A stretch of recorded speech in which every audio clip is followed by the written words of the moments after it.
Magandang araw po sa inyong lahat mga karabin natin at welcome back dito po sa ating munting channel Pinas News Review, kung saan re-reviewin po natin ang mga mahalagang balita dito sa Pilipinas. Mga simpleng komento sa mga issue dito sa Pinas. At eto nga mga karabin natin ha, Sir Banat Bay may banat kay Mike Abe dahil binanatan si VP Sara Duterte.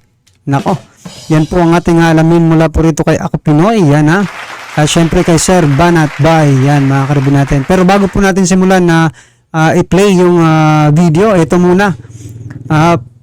Tingnan po natin yung mga naging komento ng ating mga kababayan sa naging balitang ito.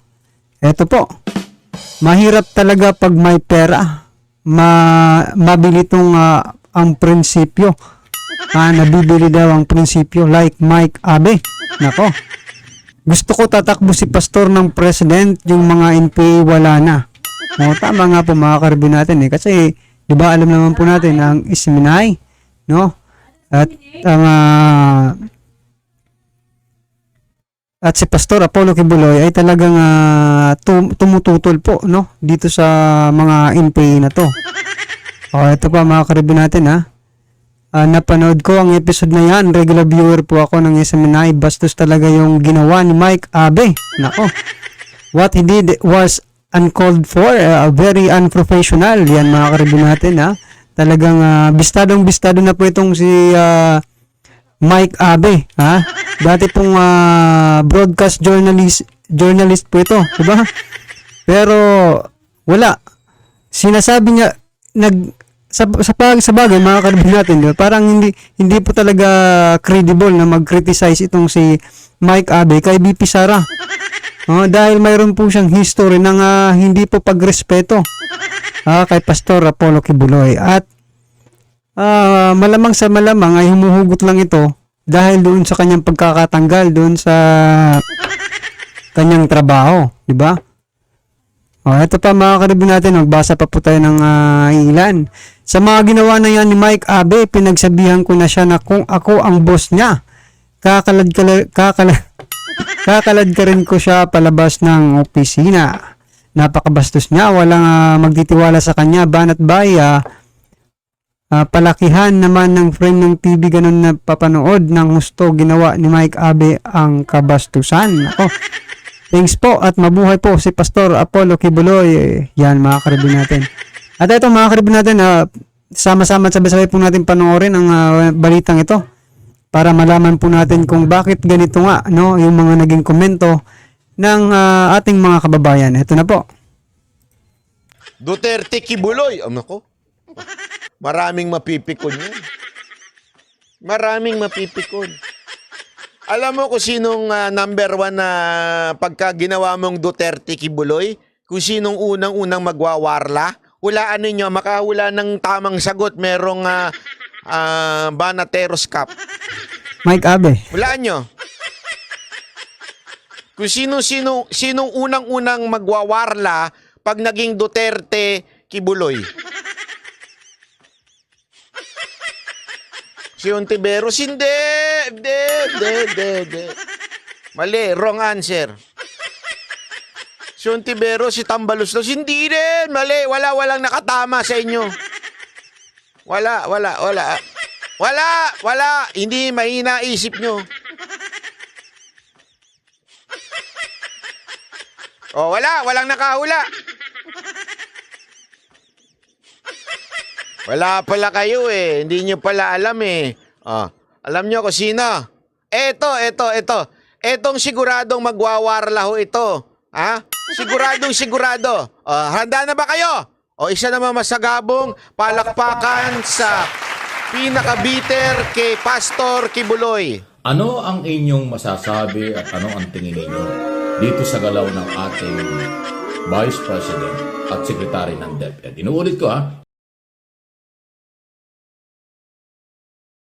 Nako mga karabin natin, hindi lang po kay Pastor Apollo Kibuloy talagang nanggigigil po itong si Mike Abe.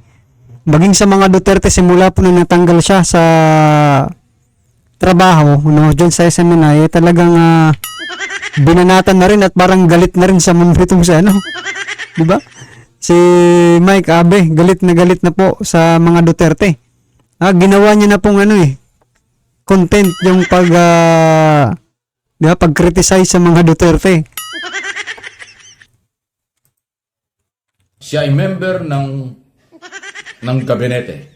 Membro ng pamilya ng Pangulong Marcos sa gabinete. Cabinet position yan. Pero nandun sa anti-Marcos rally. Anti-Marcos dahil man talaga ang kanila eh. Hindi lang naman po issue sa Senado, Kongreso ang kanilang tinatalakad yan. Na mga investigasyon kay Kibuloy. Issue tungkol sa Marcos. Pinabababa nila si Marcos. Inaakusahan ng korupsyon. Marami silang sinasabi kung ano dyan ng mga speaker.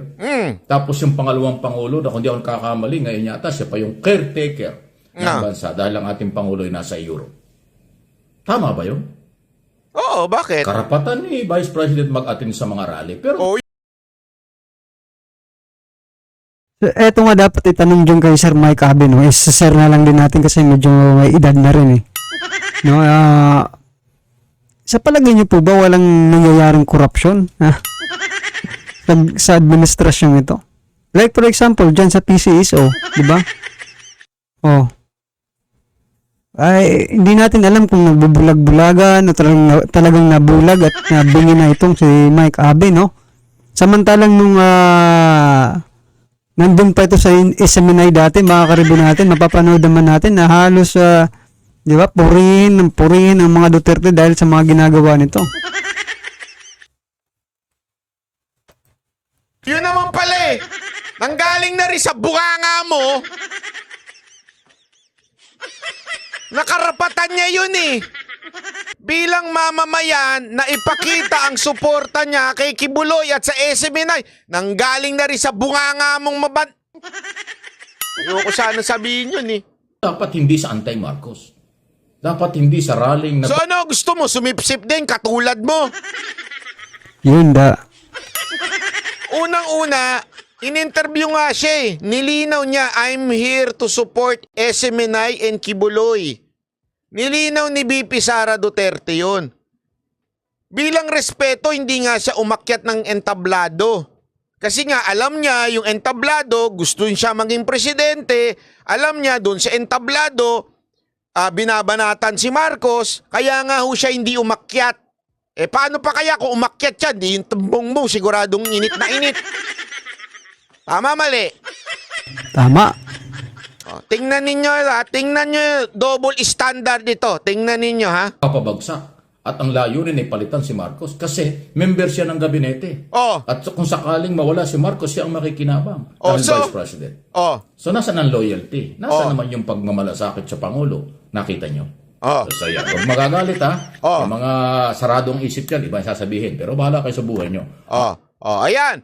So, parang sinasabi niya, asan daw ang loyalty? Asan daw, parang ang dating disrespecting kasi siya ay isang sekretary. Pero ang ganda ng linaw ng sinabi ni BP Sara Duterte doon, Mr. Mike Abe, the vlogger.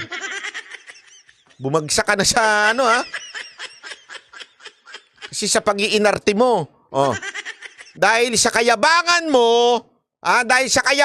mo, ayan ang nangyari sa'yo.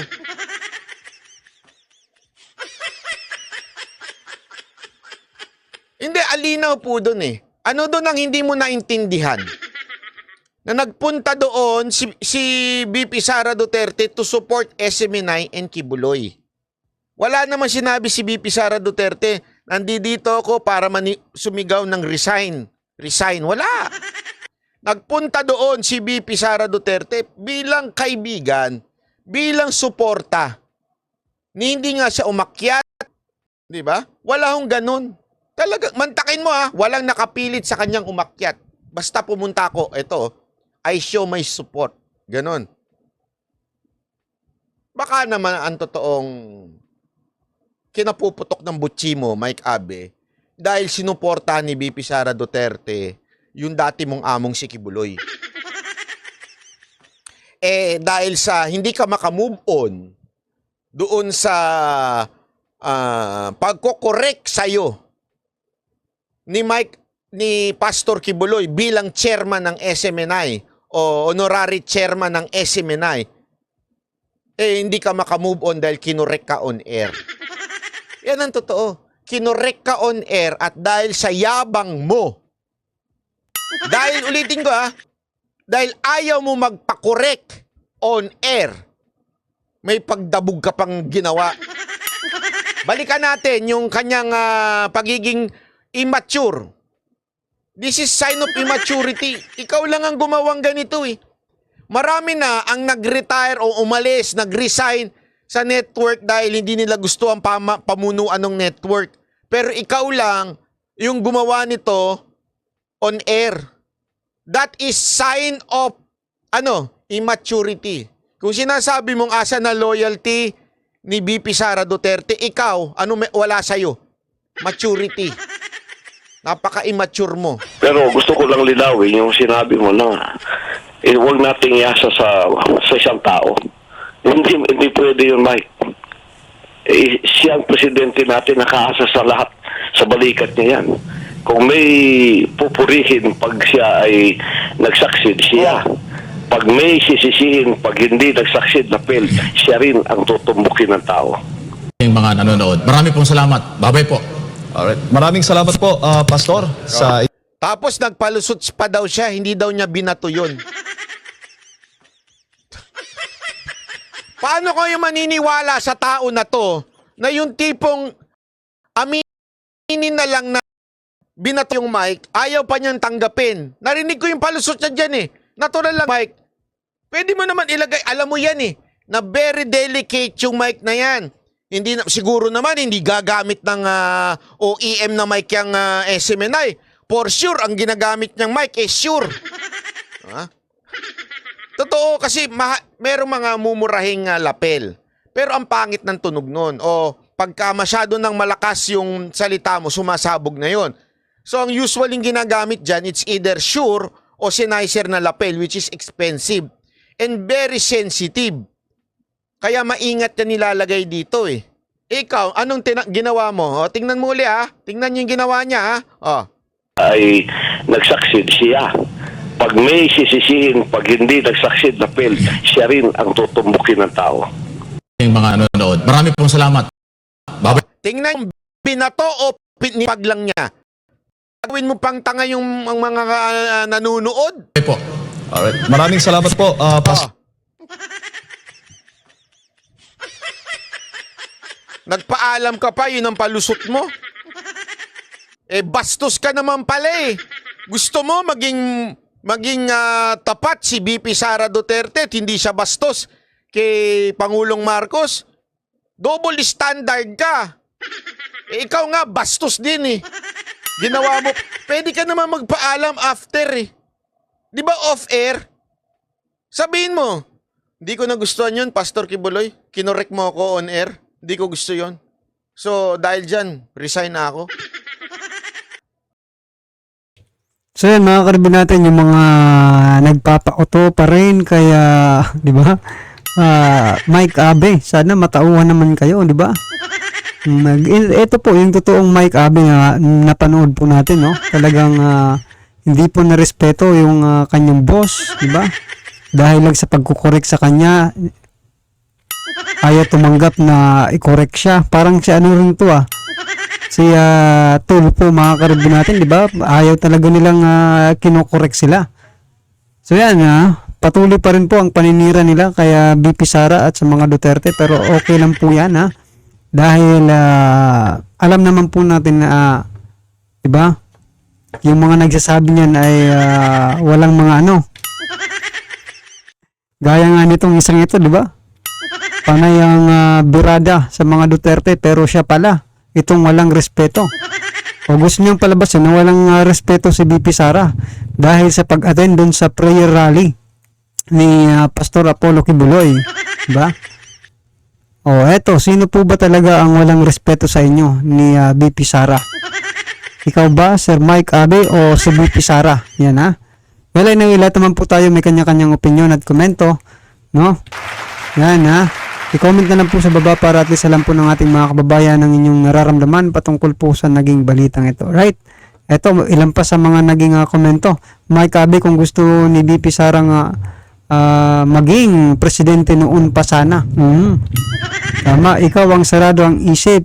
Mike Abe. Yan mga karibin natin, yan po ang ilan sa mga naging komento patungkol po sa balitang ito.